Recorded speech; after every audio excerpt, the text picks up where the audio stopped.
What does it take to become a US citizen? A clean record, a green card, and a grasp of American civics. But under a new policy push from the Trump administration, there's a fresh filter in place, and it's not in the immigration forms, but in your moral compass.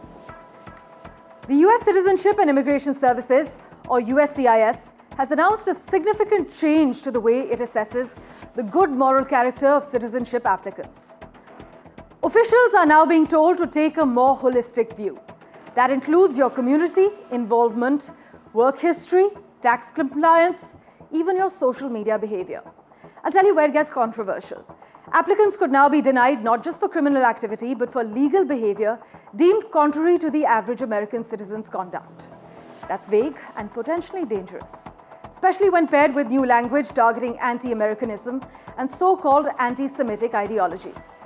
Critics argue this could lead to ideological vetting, where your political views, especially around Israel and Palestine, become a liability. In fact, several international students have already been deported or detained for pro-Palestinian speech on campus. It also raises a sharp question: is free speech still protected, or has political dissent become a red flag?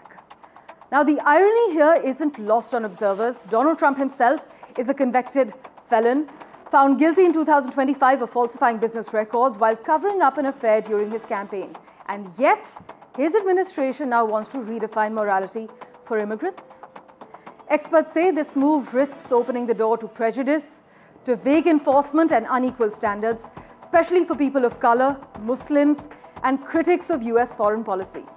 For the Indian immigrants in America, meanwhile, and those hoping to join them, this is more than a bureaucratic shift. It's a signal that your eligibility for citizenship may now hinge not just on your actions, but your alignment with a certain ideology.